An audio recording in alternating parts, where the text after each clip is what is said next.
High students welcome to my YouTube channel M Das maths tuition. আজকের class 7-এর third ইউনিটে geography একটা ভালো স্কুলের প্রশ্ন উত্তর সহ আলোচনা করে দিচ্ছি।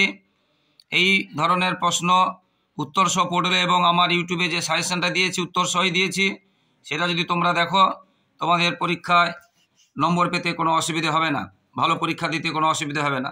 শুধু ভূগোল নয়, ইতিহাস, বিজ্ঞান, অঙ্ক সব বই সাজেশান এবং এইভাবে প্রশ্ন উত্তর আলোচনা করে দিয়েছি।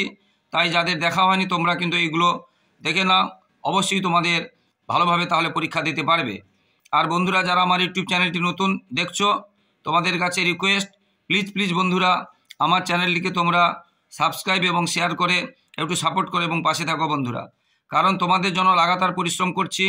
তাই তোমাদের কাছ থেকে শুধু এইটুকু সহযোগিতা, ভালোবাসা আশা করছি যে তোমরা আমার চ্যানেলটিকে সাবস্ক্রাইব এবং শেয়ার করে একটু সাপোর্ট করবে আর লাইক ও কমেন্ট করবে। তো শুধু 7 নয়, 5 থেকে 10 পর্যন্ত সমস্ত ক্লাসের সাজেশান এবং এইভাবে প্রশ্ন উত্তর দিয়েছি। তাই তোমরা যদি শেয়ার করো তোমাদের ভাই বোন, দাদা দিদি, বন্ধুদের, তাহলে তারাও তোমাদেরকে ভালোবাসা জানাবে। তাই তোমরা শেয়ার করতেও ভুলো না। তো আজকের যেটা প্রথম যে প্রশ্নটা আছে, এই MCQ মানে মাল্টিপল চয়েস যে কোশ্চেন, বিকল্প উত্তরগুলোর মধ্যে থেকে একটা উত্তর বেছে নিতে হবে। সূর্যের উত্তরায়ণের শেষ দিন কোনটি? না 21শে জুন। পৃথিবীকে পূর্ব পশ্চিম গোলার্ধে বিভক্ত করেছে কে? মূল মধ্যরেখা। আর নিরক্ষরেখা করেছে উত্তর দক্ষিণে। বায়ু শীতল হলে চাপ বাড়ে, উষ্ণ বায়ুর চাপ কমে। দুটি পর্বতের মাঝে নিচু অংশকে কি বলে? উপত্যকা। নদীর মোহনায় সৃষ্ট ফানেল আকৃতির একটা ভূমিরূপকে বলেছে। ভূমিরূপ হলে এটা বদ্বীপ হওয়া উচিত, কিন্তু নদীর মোহনায় সৃষ্ট ফানেল আকৃতির যে নদী মোহনাকে কি বলে? না খাড়ি বলে। এটা একটু কনফিউশন আছে, তোমরা একটু বই দেখে নেবে। ব্ল্যাকফুট রোগ কেন হয়? আর্সেনিক দূষণের ফলে। বস যে নদীর উপনদী তা হলো বস যে নদীর উপনদী। নিম্নলিখিত বাক্যগুলি শুদ্ধ হলে সু এবং অশুদ্ধ হলে অলেখ। 21শে মার্চকে মকর সংক্রান্তি বলে এটা অশুদ্ধ হবে, বুঝতে পেরেছ? এটা 22শে ডিসেম্বর হবে, এটা 21শে মার্চ বলেছে অশুদ্ধ। নিরক্ষীয় অঞ্চলে বায়ুর চাপ কম, এটা শুদ্ধ, এটা ঠিক আছে। নিরক্ষীয় অঞ্চলে বায়ুর চাপ কম। এরপরে সমভূমির অপর নাম টেবিল ল্যান্ড, না মালভূমির অপর নাম টেবিল ল্যান্ড, তাহলে এটা অশুদ্ধ। সব নদীতে উচ্চ, মধ্য, নিম্ন এই 3 প্রবাহ থাকে না, এটাও থাকে, সব নদীতে থাকে না। যাদের থাকে তাদের আদর্শ নদী বলে, কিন্তু সব নদীতে থাকে না, তাহলে এটা অশুদ্ধ। ইউরোপে নাতিশীতোষ্ণ অঞ্চলে তৃণভূমি স্টেপ তৃণভূমি বা স্টেপ তৃণভূমি পরিচিত, হ্যাঁ এটা শুদ্ধ। এবার উপযুক্ত শব্দ বসিয়ে শূন্যস্থান পূরণ করো। বিষুব কথার অর্থ কিনা? সমান, দিন ও রাত্রি সমান। বায়ুচাপ মাপার যন্ত্র ব্যারোমিটার। ড্যাশ নদীর অববাহিকায় লোয়েস্ট সমভূমি দেখা যায়? চীনের হোয়াংহো নদীর অববাহিকায়। নদী বাঁকের মূল অংশ বিচ্ছিন্ন হয়ে অশ্বক্ষরাকৃতি হ্রদ সৃষ্টি করে। ফিনল্যান্ডকে হাজার হ্রদের দেশ বলা হয়। কোন বন্দরকে মধ্যরাত্রি সূর্যের দেশ বলা হয়? নরওয়ের হামারফেস্ট বন্দরকে। বায়ুচাপ নির্দেশক রেখাগুলিকে কি বলে? সমচাপ রেখা বা সমপ্রেস রেখা। যে নদী প্রধান নদীতে মিলিত হয় তাকে কি বলে? উপনদী। ভারতের একটি প্রাচীন ভঙ্গিল পর্বতের নাম আরাবলি, এখন সেটা ক্ষয়জাত পর্বত হয়েছে। সুমেরু হিমালয় ভঙ্গিল পর্বত, কিন্তু প্রাচীন হচ্ছে ওর থেকে আরাবলি, আর হিমালয়টা হচ্ছে অনেকটা নবীন। সূর্যের বার্ষিক আপাত গতি বলতে কি বোঝে? আপাত মানে মনে হয় যেটা, কিন্তু সত্যি নয়। ধরো আমরা যখন গাড়িতে যাই, গাছগুলো ছুটে দেখি আমরা, কিন্তু গাছ তো ছুটে না, সেই জন্য তাকে আপাত গতি বলা হয়, এরকম। তো সূর্যকে আমরা দেখেছি কর্কটক্রান্তি রেখা থেকে মকরক্রান্তি রেখা পর্যন্ত সূর্যকে চলাচল করতে দেখা হয় সারা বছরে। তোমরা দেখবে শীতকালে সূর্যকে কোন দিকে উঠতে দেখেছো, আর গ্রীষ্মকালে সকালে পূর্ব দিকে সূর্যকে কোন দিকে উঠতে দেখেছো, দেখবে উল্টো। এইভাবে সূর্য মকরক্রান্তি রেখা থেকে কর্কটক্রান্তি রেখা পর্যন্ত সারা বছর চলাচল করে, একে বলা হচ্ছে আপাত গতি। সূর্য চলাচল তো অ্যাকচুয়ালি করে না, পৃথিবী চলে, বুঝতে পেরেছ? তো প্রমাণ সময় কাকে বলে?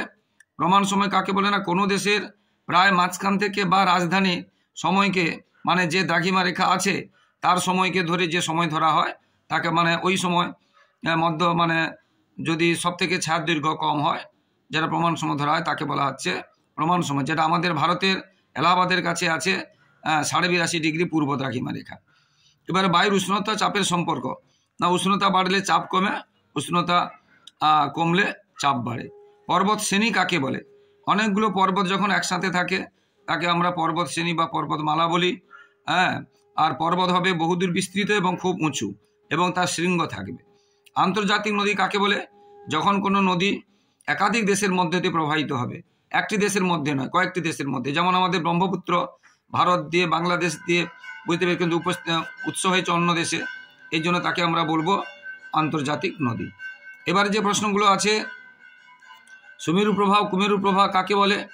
না, উত্তর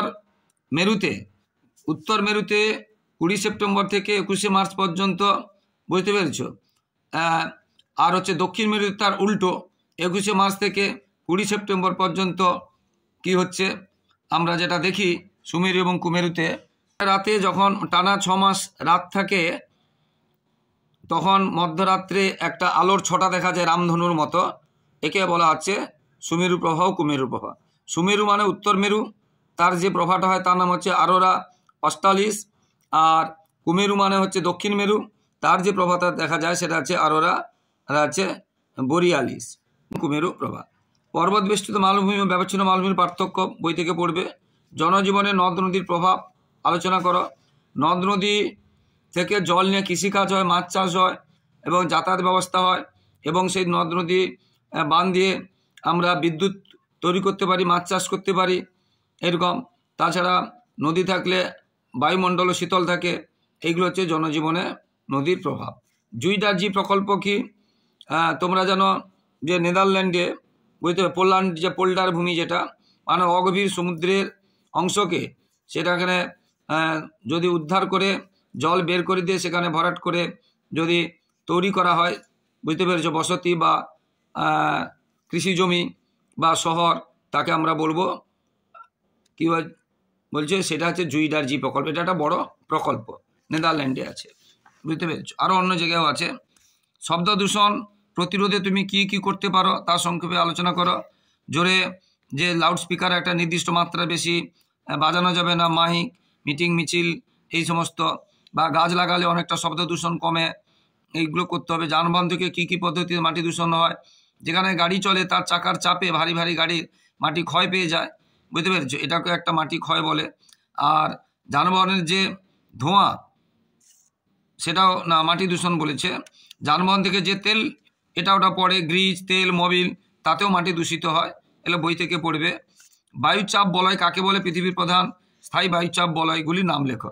দেখো, বায়ুচাপ বলয় একদম মাঝখানে আছে নিরক্ষ নিম্নচাপ বলয়, তারপরে উপরে আছে কর্কটীয় উচ্চচাপ বলয়, নিচে আছে মকরীয় উচ্চচাপ বলয়, একটা নিম্ন একটা উচ্চ, একটা নিম্ন একটা উচ্চ। নিরক্ষরেখার উত্তরে কর্কট, নিচে মকরীয়, তারপরে উত্তরে আছে সুমেরুবৃত্ত প্রদেশীয় নিম্নচাপ, আর এখানে আছে কুমেরুবৃত্ত প্রদেশীয় নিম্নচাপ, তারপরে সুমেরু উচ্চচাপ আর কুমেরু উচ্চচাপ। একটা নিম্নচাপ, উচ্চচাপ, নিম্নচাপ, উচ্চচাপ। নিরক্ষীয়, কর্কট, মকরীয়, সুমেরুবৃত্ত প্রদেশীয়, কুমেরুবৃত্ত প্রদেশীয়, সুমেরু উচ্চচাপ, কুমেরু, এটা বুঝতে পেরেছ?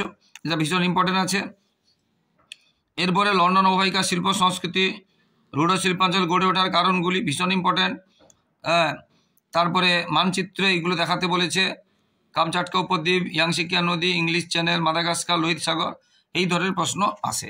এবারে কোনো কোনো স্কুলে টুকটাক চেঞ্জ হবে, কারণ পোর্শন বিভিন্ন স্কুলে থাকে না, বুঝতে পেরেছো। তো যেই চ্যাপ্টার থেকে যদি আসে এই ধরনের প্রশ্নগুলো আসবে, তাই বন্ধুরা এইগুলো দেখবে। সব থেকে বড় কথা যে আমি যে সাজেশান দিয়েছি, উত্তর সহ দিয়েছি, সেই সাজেশানটা কিন্তু তোমরা অবশ্যই ফলো করবে। যাদের যেই অধ্যায়গুলো আছে পরীক্ষায়, ওই সাজেশান থেকে কিন্তু ম্যাক্সিমাম লেগে যাবে, 100% গ্যারেন্টি দিয়ে বলছি, ম্যাক্সিমাম লেগে যাবে। তো বন্ধুরা, যারা আমার ইউটিউব চ্যানেল দেখছো সকলকে ধন্যবাদ। আর যারা আমার চ্যানেলে নতুন প্রিয় ছাত্রছাত্রী, প্লিজ আমার চ্যানেলকে সাবস্ক্রাইব করে এবং শেয়ার করে একটু সাপোর্ট করো, একটু পাশে থাকো বন্ধুরা। তোমাদের জন্য পরিশ্রম করছি, তোমাদের কাছ থেকে এইটুকু ভালোবাসা, সহানুভূতি এটা চাইছি শুধু, যে তোমরা আমার চ্যানেলকে সাবস্ক্রাইব করবে এবং শেয়ার করবে। সবাই খুব ভালো থাকো, সবার ভবিষ্যৎ ভালো হোক, সবার পরীক্ষা ভালো হোক। আর বন্ধুরা, লাইক ও কমেন্ট করতে ভুলবে না। শেষে জয় হিন্দ, বন্দে মাতরম।